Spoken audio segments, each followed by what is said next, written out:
Halo, teman-teman penikmat film.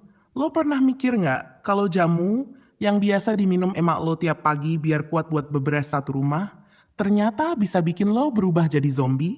Nah, itu dia yang ditawarin film Abadi Nanjaya, film zombie terbaru dari Netflix. Dan jujur aja, ini film zombie Indonesia paling niat yang pernah gue tonton. Gue bukan ngomong lebay ya, tapi lo bakal ngerti kenapa gue bilang gitu nanti. Dan jujur aja, gue gak nyangka film zombie Indonesia bisa seberdarah, secaustik, dan seberisi ini. Bayangin aja, zombie nyerbu kampung, ada hajatan, sawah, pohon pisang, sampai mobil Innova pun nongol di tengah kiamat zombie. Gue nonton sambil mikir, anjir, ini zombie rasa Indo banget. Oke, jadi film ini disutradarai sama Kimo Stambul. Nama yang udah gak asing kalau lo ngikutin horor lokal. Doi tuh kayak punya spesialisasi di darah dan daging. Jadi ceritanya gini, film ini bukaannya tuh deceptively tenang. Kita diajak ngikutin satu keluarga pengusaha jamu tradisional yang lagi kepepet banget.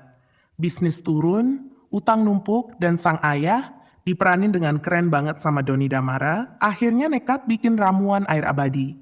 Tujuannya mulia sih, biar perusahaan bangkit lagi. Tapi yang namanya tamak, ya selalu ada harga yang harus dibayar. Tapi alih-alih bikin seger, jamu ini malah bikin orang kelaparan. Bukan lapar cinta, tapi lapar daging manusia, bro. Dan bener aja, jamu itu malah bikin orang berubah jadi zombie brutal. Satu teguk jamu, satu desa chaos. Dari drama keluarga langsung berubah jadi kiamat zombie.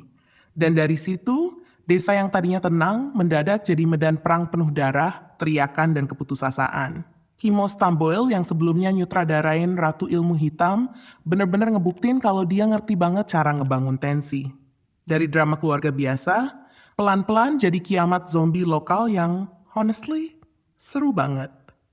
Build up di film ini terasa cukup efektif dalam membangun ketegangan dan suasana horornya. Dimulai dari adegan-adegan yang menunjukkan keakraban keluarga dan kehidupan sehari-hari di desa, kemudian secara perlahan-lahan muncul keanehan dan kejadian-kejadian mengerikan yang menimpa warga desa. Bayangin zombie nyerang pas lagi acara sunatan di kampung, ada dangdutan, ada nasi tumpeng, ada yang nyawer. Terus satu zombie nyeruduk dari tengah sawah. Lo gak bakal nemuin hal kayak gini di The Walking Dead, bro. Kearifan lokal banget. Yang gue suka, film ini gak asal niru zombie luar. Dia punya identitas sendiri. Film ini adalah keberaniannya buat tampil lokal tapi megah. Settingnya di desa, tapi skalanya luas banget. Shotnya lebar, crowdnya rame, ekstrasnya niat semua. Zombinya pun bener-bener hidup, literally. Gerakannya detail, makeupnya niat, dan koreografinya rapi banget. Gue sangat menyukai desain suara auman zombie. Menurut gue, suaranya keras dan efektif untuk memicu kepanikan. Gue juga mengapresiasi latar, lapangan terbuka, pencahayaan, sudut pengambilan gambar, dan sinematografi yang digunakan untuk menghidupkan cerita. Film ini berhasil dengan baik untuk tidak terasa klaustrofobia sama sekali, yang menurut gue memang disengaja. Gue rasa sentimen bahwa sebagian besar masyarakat telah hancur akibat virus berhasil ditangkap dengan baik. Dan lo bisa ngeliat banget kalau Kimo tuh tahu gimana caranya ngakalin budget tanpa bikin filmnya kelihatan murah. Dia tahu apa yang penting, suasana, energi, dan timing. Bahkan cuma dari bunyi pengeras suara masjid atau suara hujan deras, lo udah bisa ngerasain ini Indonesia banget. Akting para pemainnya juga solid. Doni Damara tiap adegan dia tuh tenang tapi nyeremin. Mika Tambayong, Eva Celia, dua-duanya dapet banget chemistry-nya sebagai keluarga yang disfungsional tapi masih manusia. Ada drama keluarga, ada konflik warisan, ada selingkuh, ada cinta segitiga absurd, tapi semuanya dikasih bumbu zombie apokalips. Aneh? Iya. Tapi justru itu yang bikin Abadi Nanjaya menarik. Tapi ya, gua nggak bilang film ini sempurna juga.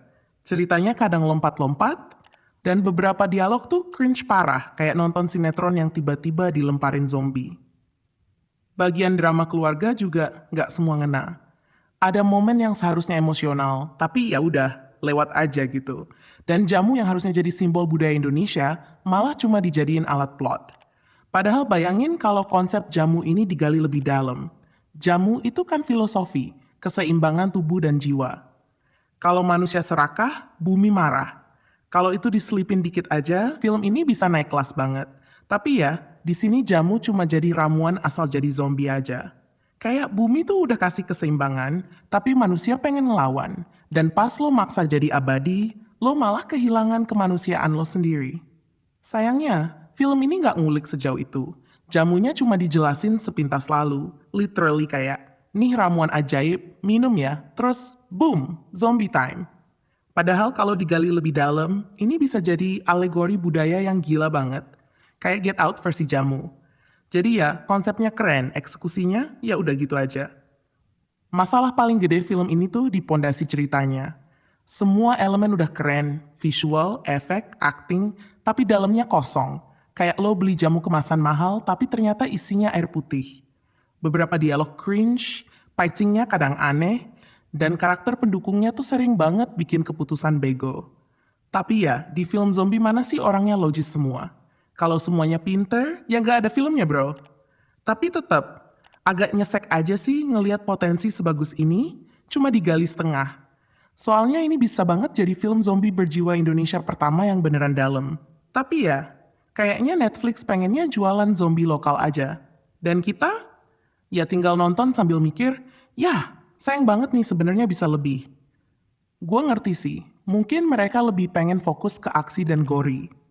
Tapi jadinya film ini agak kehilangan arah, antara mau dalam tapi tetap pengen fun. Dan alurnya juga agak ketebak. Lo tahu siapa yang bakal mati, siapa yang bakal selamat, siapa yang tiba-tiba berubah jadi zombie. Tapi at least, semuanya dibungkus dengan niat. Kimo dan timnya nggak main-main soal visual dan efek praktis. Zombinya meyakinkan, suasananya mencekam, dan yang paling penting, film ini fun to watch. Tapi ya udahlah ya, setidaknya Kimo masih ngasih kita zombie yang bisa ngelakuin sesuatu. Nggak cuma lari-lari doang, tapi juga punya style. Tapi gue akui, ini langkah besar buat perfilman Indonesia. Kapan lagi lo lihat zombie joget di sawah sambil kejar warga yang lagi gotong royong? Tapi di balik semua darah, potongan tubuh dan jeritan, The Elixir of Immortality sebenarnya ngomongin hal yang sederhana. Keserakahan manusia. Tentang gimana keinginan buat hidup abadi bisa berubah jadi kutukan. Tentang gimana obsesi bisa bikin orang kehilangan sisi manusianya. Dan ironisnya, jamu yang seharusnya menyembuhkan malah jadi simbol kehancuran. Ada sesuatu yang tragis dan indah sekaligus di situ. Buat gua, Abadi Nan Jaya bukan film zombie paling serem, tapi salah satu yang paling niat. Kimo ngebuktiin kalau genre horor Indo bisa banget keluar dari bayang-bayang santet dan kuntilanak, asal dikasih ruang buat bereksperimen. Jadi buat gua pribadi, Abadi Nan Jaya adalah film zombie lokal yang punya nyawa. Bukan cuma karena zombinya niat, tapi karena film ini berani. Berani ngambil tema yang gak biasa. Berani tampil beda di tengah film horor lokal yang kebanyakan soal santet dan arwah penasaran. Secara keseluruhan, Abadi Nan Jaya itu kayak semangkuk jamu campur espresso. Pahit, aneh, tapi nyegerin. Ada bagian yang bikin lo ngakak, ada yang bikin lo tegang, dan ada juga momen kecil yang bikin lo sadar. Ternyata film Indonesia bisa ngelakuin ini. Jadi, kalau lo pengen nonton film zombie yang gak cuma teriak-teriak dan berdarah-darah, tapi juga punya sentuhan lokal yang kocak sekaligus gila, ini film wajib banget buat lo tonton. Gua kasih skor 6 dari 10. Jamunya gagal, tapi filmnya berhasil bikin segar. Dan semoga aja ini jadi awal dari lahirnya genre baru di film Indonesia.